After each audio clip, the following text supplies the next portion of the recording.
Donc bonjour, on se retrouve, donc on est mardi 31 mars, on se retrouve pour une nouvelle partie du cours. Donc jusqu'à maintenant, donc depuis le début du semestre 2, nous avons détaillé le groupe des protostomiens.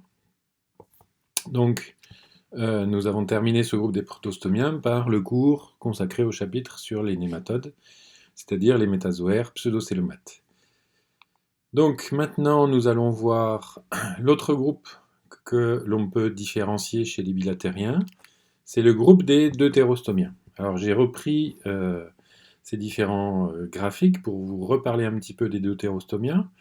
Donc je vous rappelle, chez les deutérostomiens, le mésoderme va se former par entérocélie, c'est-à-dire à partir de cellules situées au fond de l'arc-entéron, des cellules endodermiques situées au fond de l'arc-entéron. Ça va former des sortes d'oreilles de Mickey. Donc je vais prendre le pointeur laser pour vous les montrer. Vous les avez ici, là. Donc deux évaginations de cellules endodermiques au fond de l'arc-entéron, ici, qu'on retrouve sur ces schémas colorés, ici. Donc c'est ce qui va former les massifs mésodermiques. Et autre particularité du groupe des deutérostomiens, c'est ce qui a d'ailleurs donné le nom. Donc deutéro, ça veut dire en deuxième, stomien, on va dire tout ce qui concerne la bouche. Donc la bouche va être une ouverture secondaire, ce qui veut dire que le blastopore, que l'on retrouve ici, sur ce schéma-là, sera à l'origine de la formation de l'anus, et donc la bouche, donc, qui est située à l'opposé, sera une ouverture secondaire. Alors d'autres schémas, pour vous montrer maintenant comment s'organise ce mésoderme entre l'endoderme et l'ectoderme. Donc chez les deutérostomiens, il n'y a qu'une seule configuration, qu'une seule structuration, on va dire.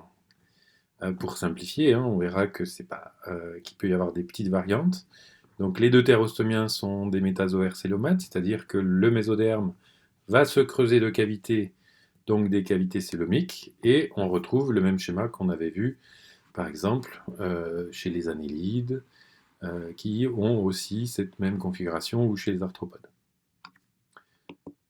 Donc, j'ai choisi de prendre le même fil rouge que celui que l'on avait utilisé chez les protostomiens, c'est-à-dire le mésoderme. On va voir son organisation, sa position, comment il se structure et quelles sont ses propriétés.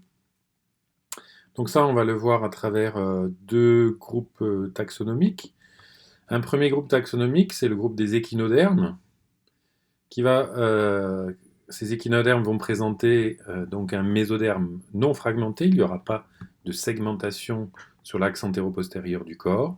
Par contre, ce mésoderme va être creusé de cavités célomiques et on le verra, ces cavités célomiques sont développées.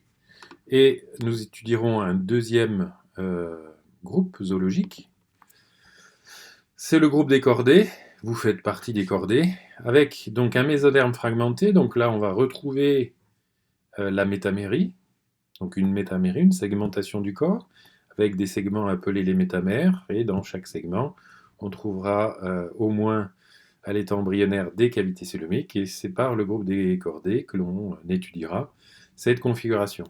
Et donc commençons maintenant par le groupe des échinodermes, qui présente un mésoderme donc non fragmenté, creusé de cavités célomiques, et ces cavités vont être développées.